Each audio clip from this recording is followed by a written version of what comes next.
யாரை கேட்டாலும் கேன்சர் இல்லாமல் இல்லவே இல்லை. எனக்கு தெரிஞ்ச 100க்கு பாதிக்கு மேலே பேர் கூட கேன்சர் இருக்குன்னு சொல்கிறேன். யாரை பார்த்தாலும் கேன்சர் கேன்சர் கேன்சர் கேன்சர். பனைப்பொருட்களை நம்ம சாப்பிட்றது தவிர்த்துருக்கோம். பனங்கருப்பட்டி, பனைமட்டை, பனை ஓலை, இந்த பனைமட்டையில் பாய் இதெல்லாம் இல்லை நம்மள்கிட்ட. இது ஒரு ரீசனா? இல்லை பாயில் கூட தான் பெயிண்ட் வச்சுருக்காங்க. பாய் படுக்கிற பாயில் கூட கலர் கலராக டிசைன் போட்டிருக்காங்க. மயில், பூனை, குதிரைன்னு அது போட்டிருக்காங்க. பெரிய ரிச்சஸ்ட் ஃபேமிலி வீட்டில் சுகர் பேஷண்ட் ஒருத்தவங்க இருந்தாங்க. ஒரு 50 இயர்ஸ் எப்போ ஒரு அரை நூற்றாண்டு காலம் கலந்து போங்க.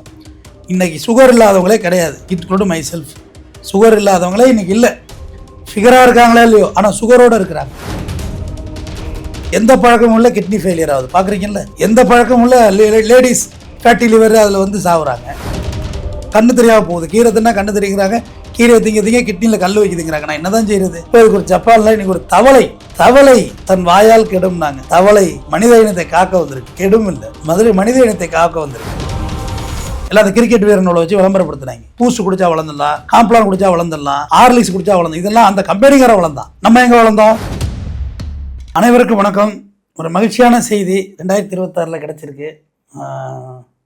புற்றுநோய் நோயாளிகளும் புற்றுநோய் வரவிருக்கும் நம்மை போன்ற நோயாளிகளுக்கும் ஒரு அருமருந்தாக கிடச்சிருக்கு. ஜப்பானில் ஒரு கண்டுபிடிச்சிட்டாங்க. ஒரே ஒரு இன்ஜெக்ஷனில் நம்ம உடம்பில் உள்ள புற்றுநோய் முழுவதுமாக கரைந்து முடிந்து விடுகிறது. நாம் பிழைத்து கொள்வோம் அப்படின்றது இப்போ தான் அறிவியல் பூர்வமாக ஜெயிச்சிருக்காங்க. முதல்ல அவங்களுக்கு ஒரு நன்றி சொல்லிவிடுவோம். என்னென்னா, நமக்கு ஏற்கனவே புற்றுநோய் பார்த்தா கீமோ கொடுக்குறது தான் நம்மளுடைய ஒரே ட்ரீட்மெண்ட்டு. கீமோவில் பார்த்தீங்கன்னா நிறைய சைடு எஃபெக்ட்ஸ் வந்துடும். மற்ற உறுப்புகள்லாம் அடி வாங்கிடும், உடம்பு இழைச்சிரும், முடி கொட்டிடும், இல்லை அந்த உறுப்புகளே வெட்டி எடுக்கிற சூழ்நிலையெல்லாம் உருவாகிருக்குன்னு நீங்கள் பார்த்துருப்பீங்க. ஏன்னா புற்றுநோய் வயது வித்தியாசம்லாம் இருக்கிறது. இந்த சப்ஜெக்டில் போயிடுவோம். எவிங்கெல்லா அமெரிக்கான்ஸ் அப்படின்ற தவளையோட உடம்பில் உள்ள ஒரு விஷயம், அதை வச்சு அதை எடுத்து தீவிர புற்றுநோய் உள்ள எலிக்கு செலுத்தியிருக்காங்க. சக்ஸஸ். அந்த புற்றுநோய் காணாமல் போயிட்டுருக்கு. அது ட்ரையல் முடிஞ்சிட்டு அடுத்து ஹியூமன் பாடி கொடுப்பாங்க ட்ரையலு. அடுத்தது நடைமுறைக்கு வந்துடும். ஆல்ரெடி அதில் சக்ஸஸ்ன்னு ஜாப்பனீஸ் யூனிவர்சிட்டி அறிவிச்சிட்டாங்க. இது ரொம்ப பெரிய சந்தோஷமான விஷயம். ஏன்னா யாரை பார்த்தாலும் கேன்சர், யாரை கேட்டாலும் கேன்சர் இல்லாமல் இல்லவே இல்லை. எனக்கு தெரிஞ்ச 100க்கு பாதிக்கு மேலே பேர் கூட கேன்சர் இருக்குன்னு சொல்கிறேன். யாரை பார்த்தாலும் cancer cancer cancer cancer. Throat பொயின்ஸ் கேன்சர், கையில் இருந்துரு கேன்சரு, நாக்கு, வயறு, நிம்ளோட கேன்சர்லாம் உடம்பு ஃபுல்லாக கேன்சரு. இது எல்லாமே வந்து பரவி நிற்கிது. எனக்கு ஒரு பெரிய அறிவு கிடையாது, என்னுடைய சிற்றறிவுக்கு யோசிச்ச விஷயத்த சொல்கிறேன். ஒரு 50 வருஷத்துக்குள்ளே, ஆஃப்டர் ஃப்ரீடம் கழித்து ஒரு 50 வருடத்துக்குள்ளே, ஒரு 1975 காலங்களில் இருந்து இன்றைக்கு வரைக்கும் நம்ம கைக்கு என்ன புதுசாக வந்திருக்குன்னு பாருங்கள். நம்ம உணவுலையா இல்லை பழக்க வழக்கத்துலையோ என்ன புதுசாக வந்திருக்குன்னு. இது எல்லாமே தான் சேர்ந்து கேன்சராக மாறிக்குமோன்னு சந்தேகமாக இருக்குது. 50 வருஷத்தில் நிறையா வாகன போக்குவரத்து அதிகரிச்சிருக்கு, நிறைய டீசல் எரிபொருள்கள் அதிகரிச்சிருக்கு, நிறைய நடைப்பயணம் குறைஞ்சிருக்கு, நிறைய மாட்டு வண்டி குறைஞ்சிருக்கு, நிறைய மாட்டு சாணத்தால் போட்ட விவசாயம் குறைஞ்சி, யூரியா பொட்டாஷ் வந்திருக்கு. உள்ள யூரியா பொட்டாஷு, குருணை மருந்து போன்ற மருந்து பொருட்கள், பாலிடால், ரோக்கர், இந்த மாதிரி மருந்து பொருட்கள் உள்ளே வந்திருக்கு. விஷ செடிகளில் உள்ள பூச்சி அழிக்கிறதுக்கு. இப்படி இயற்கையாக பூச்சி வந்து போனது இல்லை. வயலில் எல்லாம் மீன் பிடிச்சா இப்போ மீனை வாடுறதுக்கு வசதி இல்லை. ஏன்னா அந்த இடத்துல எப்படி மீன் வாங்கினா வயலில் வீடு பிடிச்சிருக்கேன், அது இல்லை. கொக்கு மடையான்னு வந்து வயலில் உள்ள பறவைகள் சிறவையெல்லாம் வந்து நெல்லை பறித்து சாப்பிடும், அதுக்கு வழி இல்லை, அதுக்கு ஆப்ஷன் இல்லை. இப்படி ஒரு விஷயங்களாக நம்மள்கிட்ட உள்ளே வந்திருக்கு. நிறைய டிசைன்ஸ் ஆஃப் வீடு. முதல்ல நம்ம கூரை வீட்டில் இருந்தோம், இப்போ நிறையா சீட்டு வீடு, ஆஸ்பரஸ் சீட்டு வீடு, நிறைய வீடுகள் வந்திருக்கு. அது கூட காரணமானு தெரியல. இப்போ நான் இது சொல்கிறதெல்லாம் இது காரணம் அது காரணம்லாம் சொல்லலை. இது எல்லாம் நம்மள்கிட்ட புதுசாக வந்திருக்கு. ஏசி இல்லாமல் யாருமே இல்லை. ஏசி புதுசாக வந்திருக்கு. இப்படி சுவாச மண்டலத்தை கெடுக்கிற மாதிரி நிறைய புகை வந்துட்டு, நச்சு ஃபேக்ட்ரிகள், இந்த பாருங்க அம்மோனியா வாயு கசிஞ்சு எத்தனை பேர் செத்துட்டாங்க. நச்சு ஃபேக்ட்ரிகள் அதிகமாக இங்கே வந்திருக்கு. அப்படி உணவுக்கு வருவோம். மாடையில் தினம் பால் பாயிட்டு வருது, மாடையில் நெய் வருது. எப்படி வருது? மாடையில் ஜிஆர்பி தயிர் அது இதுன்னு தயிர் பாயிட்டு வருது. எப்படி வருது தெரியல. விவசாயம் எங்கே ப்ரொடக்ஷன் ஆகுதுன்னு தெரியல. தோரம் பருப்பு, உளுத்தம் பருப்பு எல்லாம் வருது. அடுத்து இப்போ ஜிம்மில் ஒரு பையன் ஒர்க் அவுட் பண்ணுறேன்னு சொல்லி வெறும் காய்கறியும் பழங்களையும் சாப்பிட்ருக்கான், புற்று. அப்போ காய்கறி பழங்கள் எல்லாமே ஹைப்ரிட் செய்யப்பட்டுச்சு. நம்மள்ட்ட ஆரம்பத்தில் இருந்த காய்கறி என்ன? தக்காளி, பச்சை மிளகா, கத்திரிக்காய், உருளைக்கிழங்கு, வெண்டைக்காய், அவரைக்காய், இதுதான் நம்மள்ட்ட இருந்த காய்கறி. புளி, காமன் புளி குழம்பு, புளி. இப்போ என்னெல்லாம் காய்கறி நம்ம கையில் எடுக்க போகிறோம், நூக்குழுங்குறோம், அது இது என்னென்னமோ வருது, காய்கறிகள் வருது. ஸோ இது எல்லாமே முட்டைக்கோசே பிறகு வந்தது தான். முட்டைக்கோசு நம்ம ஆதி காலத்தில் முட்டைக்கோசு கிடையாது, ஆரம்பத்தில் இந்த காய்கறி இதுதான். இன்றைக்கி எவ்வளோ காய்கறி, பச்சை கலரில் முட்டைக்கோசு வருது, சிகப்பு கலரில் முட்டைக்கோசு வருது, கீரை பச்சை கீரை தான் இருக்குது, சிகப்பு கலரில் கீரை வருது, சிகப்பு பொன்னாங்கண்ணி அது வேற, கீரையே சிவப்பாக வருது, சமைச்சா அப்படியே கருப்பாக இருக்குது, சாணிப்பி மாரி இருக்குது அப்படியே. அப்போ இது எல்லாமே புதுசாக வந்திருக்கு. கீரைகள்லாம் நம்ம வீட்டில் இருந்தது. முருங்கைத்தழை, தழைக்காக முருங்கை வளர்க்கப்படுகிறது. அப்போ அதுக்கு எவ்வளோ கெமிக்கல் ஏற்றணும். முருங்கைக்காய் 360 நாள் முருங்கைக்காய் வருது, வரவே வராது, அது ஒரு சீசனில் வர்றது.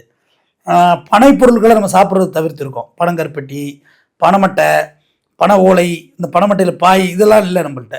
இது ஒரு ரீசனா? இல்லை பாயில் கூட தான் பெயிண்ட் வச்சுருக்காங்க, பாய் படுக்கிற பாயில் கூட கலர் கலராக டிசைன் போட்டிருக்காங்க, மயில் பூனை குதிரைன்னு அது போட்டிருக்காங்க. இல்லை அது பிரச்சனையா? இல்லை உட்காந்துருக்க ஃபர்னிச்சர்ஸ் இதெல்லாம் பாருங்கள், இந்த சோஃபா செட்டு மாதிரி இருக்குது ஃபர்னிச்சர், மர நாற்காலெலாம் உட்காந்தோம். ஏன்னா எங்கள் அக்கா பையனுக்கு வந்து இந்த தொட்டில் செஞ்சேன் மரத்தில், ஒரு ரிச்சா. அப்போ தொட்டிலுக்கு வந்து பழவை கீழே போட உள்ள ஒதிய மரத்து பழவை தான் போடும், இல்லாட்டி குழந்தைக்கு கண்ணு பொங்கும். அப்போ அந்த ஒதிய மரமே இல்லை இன்றைக்கி. குழந்தைங்கள்லாம் வேறு மாதிரியான உட்டன்ஸில் தூங்குது, வேறு காட்டன்ஸில் தூங்குது. குழந்தைகள் ஹக்கீஸ் போடுறோம், ஹக்கீஸ்லாம் நம்ம பழக்கமே இல்லை. துணி வச்சு அன்னன்னைக்கு சாயந்தரம் துணியை வாஷ் பண்ணுவாங்க. அடுத்து வாஷ்னு ஒன்று புதுது, கைக்கு வாஷ் பண்ணுறது தனியாக வந்திருக்கு, தலைக்கு ஷாம்பு, இப்படி வெரைட்டி சீயாக்கா போட்டு தேய்ச்சோம் நம்ம. நீ வெரைட்டி ஆஃப் ஷாம்பு கஸ்டமைஸ் பொருள் எவ்வளோ வந்துருச்சு. அடுத்து டீ வந்து நம்ம கரெக்டாக ஆதி காலத்துலேருந்து குடிச்சிக்கிட்டு இருக்கோம் தேநீர். ஆனால் அதில் வந்து வெள்ளை பால், வெள்ளை சர்க்கரை. ஒரு காலத்தில் பெரிய ரிச்சஸ்ட் ஃபேமிலி வீட்டில் சுகர் பேஷண்ட் ஒருத்தவங்க இருந்தாங்க, ஒரு 50 இயர்ஸ் எப்போ, ஒரு அரை நூற்றாண்டு காலம் கலந்து போங்க. இன்றைக்கி சுகர் இல்லாதவங்களே கிடையாது, இன்க்ளூடு மை செல்ஃப். சுகர் இல்லாதவங்களே இன்றைக்கி இல்லை. ஃபிகராக இருக்காங்களா இல்லையோ, ஆனால் சுகரோடு இருக்கிறாங்க. இதெல்லாம் உள்ளே வந்தது. அப்புறம் இந்த மெடிசனுடைய வளர்ச்சி, எதுக்கு கேட்டாலும் ஒரு செக்கப்புக்கு போனால் 100 வியாதியை கண்டுபிடிச்சிடுறாங்க நம்ம உடம்புல. ஒரு செக்கப்புக்கு தான் போனோம், பார்த்தா அதோட இது கொடுத்த வியாதி அது, அதோட வியாதி இதுன்னு 100 வியாதி அவங்க சொல்கிறாங்க. அப்போ இதுலேருந்து வந்துச்சா? லைஃப் ஸ்டைல் மாற்றம். ஏன்னா எந்த பழக்கமும் இல்லாத குழந்தைக்கு கேன்சர் வருது. Without smoke, without tobacco, without drinks, without alcohol அவங்களுக்கு வருது. காலையில் ஒருத்தரை பார்த்தேன், அவருக்கு 70 வயசாகுதான். கார் பார்க்கிங்கில் வண்டி எடுத்து போடுறது வேலை, இந்த ஹோட்டல் ஸ்டார் ஹோட்டலில். அவர் 70 வயசாகுதான். அவர் எந்த டிசீஸும் இல்லை, நான் ஃபுல்லாக ஆல்கஹால் கன்சியூம் பண்ணுவேன், என் ஊர் வெளியூர், அங்கே பொட்டாட்டி விளக்க மாத்திரை அடிக்கணும், நான் இங்கே வந்து இருக்கிறேன்னு சொல்கிறார். 70 வயசாகுதான். எத்தனை வயசுலேருந்து குடிக்கிறீங்கன்ட்டு 20 வயசுலேருந்து குடிக்கிறேங்கிறாரு. அப்போ 50 வருஷம், அரை நூற்றாண்டு காலம் குடித்திருக்கிறார். அப்போ அவருக்கு அந்த நோய் எதுவுமே வரல, எதுவுமே அட்டாக் பண்ணலை. எந்த பழக்கமும் இல்லை, கிட்னி ஃபெயிலியர் ஆகுது. பார்க்குறீங்கல்ல, எந்த பழக்கமும் இல்லை, கிட்னி ஃபெயிலியர் ஆகுது. எந்த பழக்கமும் இல்லை, லேடிஸ் ஃபேட்டி லிவர் அதில் வந்து சாகுறாங்க. கண்ணு தெரியாமல் போகுது, கீரை தின்னா கண்ணு தெரியுங்கிறாங்க, கீரையை திங்க கிட்னியில் கல் வைக்குதுங்கிறாங்க. நான் என்ன தான் செய்கிறது? கண்ணு பிரச்சனை எனக்கு, அது கீரை நிறையா சாப்பிட்றேன், கிட்னியில் கல் வந்துருச்சு. இப்படியா செயினா பிரச்சனை ஒன் பை ஒன் இருக்குது. அப்போ இந்த லைஃப் ஸ்டைல் மாற்றம். அப்போ வள்ளுவனே உதாரணம் வச்சுக்கோ, வள்ளுவன் காலத்துலேருந்தே கல் உண்ணாமையை பற்றி எழுதியிருக்கான். அப்போ கல் அப்பையிலேருந்து இருந்திருக்கு. நபிகள் நாயகம் 1600 வருஷத்தில் கல் அருந்தாதீங்கடா, மது குடிக்காதீங்கிறாரு, பாயிண்ட்டே அதான் வைக்கிறாரு. அப்போ எல்லாமே அப்பையிலேருந்து இருந்திருக்கு. ராஜாக்கள் சோமபானம் குடிச்சிருக்கான், பிரிட்டிஷ்காரன் பிராந்தி விஸ்கியை கொண்டாந்து குடிச்சிருக்கான். அப்போ இது எல்லாமே இருந்திருக்கு. ஸ்மோக்கிங் இருந்திருக்கு, சுருட்டு இருந்திருக்கு, புகையிலை பயன்படுத்தியிருக்காங்க, வெத்தலை பாக்கு போட்டிருக்காங்க. இது எதுவுமே இப்போ நம்மளை விட்டு போயிட்டா இல்லை, இது எல்லாமே நம்மள்ட்ட இருந்திருக்கு. எதுவுமே இல்லாமல் ஒப்பாட்டி வச்சுருந்துருக்கான், பல பெண்கள்கிட்ட போயிருக்கான், எல்லா சங்க இலக்கியத்திலும் இருக்குது. ஆனால் நம்ம என்ன மாறுபட்டிருக்கோம்னா உணவில் மாறுபட்டிருக்கோம். ஔவையாரோட பாட்டு கூட ஒன்று சொன்னாங்க, என்ன திணை அரிசியும் வாட்டிய கத்திரிக்காயின்னு சொல்லி. அவ்வளோ சுவையாக இருக்குமா, தேனாமிரதத்தும் இருக்குமா, சாப்பிட்ருக்கோமா? திணை அரிசியை நம்ம பார்த்ததே இல்லை. இப்போ தான் மாப்பிள்ளை சம்பா அந்த அரிசி இந்த அரிசின்னு உள்ளே கொண்டு வர்றோம். இப்போ நெல் ஜெயராமனே கேன்சர்லாம் செத்தார், எல்லா பூர்ண வகை நெல்லெல்லாம் கொண்டு வந்தார், அவரே கேன்சர்.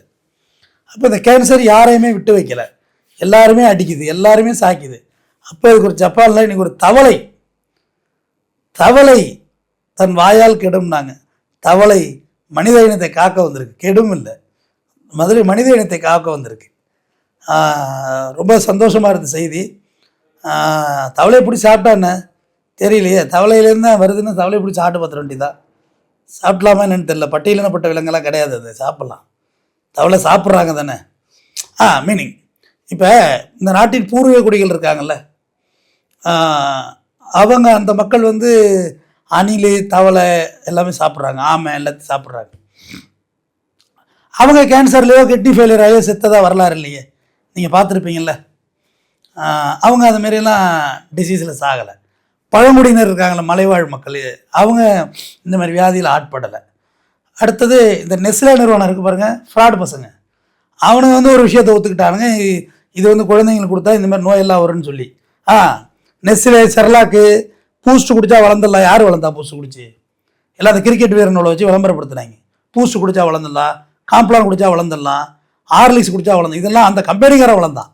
இந்துஸ்தான் லிவர் கம்பெனிக்கார வளர்ந்தான். நம்ம எங்கே வளர்ந்தோம்? வளரலை. அப்போ குழந்தைங்களுக்கு ஜான்சனே அடிக்காதுன்னு சொல்லி மறுபடியும் ரிசல்ட் கொடுக்குறான். முதல்ல WHO அள்ளி விட்டுறான், அப்புறம் அதை செய்யாத இதை செய்யாதுன்னா என்ன அர்த்தம்? அப்போ லைஃப் ஸ்டைல் சேஞ்சஸ் நம்மள்கிட்ட வந்திருக்கு. இந்த ஊசி ஒரு வரப்பிரசாதமாக அமையணும். அதையும் இறக்க விடாமல் மருத்துவ மாஃபியா பார்த்துக்க போகுது. அதையும் இறக்கி உடனடியாக மக்களை காவந்து பண்ணுங்க. என் நண்பருடைய குழந்தைக்கே கேன்சர், சின்ன குழந்தை, ஜீரணிக்கவே முடியல, 1 வருஷ குழந்தை. நினச்சி பாருங்கள், 10 லட்சம் செலவழிக்கிறாப்புல அந்த நண்பர், அழைச்சிக்கிட்டே இருக்காப்புல. ரிசல்ட் இன்னும் கிடைக்கல. அந்த குழந்தையும் இந்த நோயிலிருந்து விடைபெறணும். இந்த மருந்து உடனடியாக இறக்குமதி செய்யப்பட்டு மனிதர்களுக்கு பரிசோதிக்க வேண்டும். நன்றி.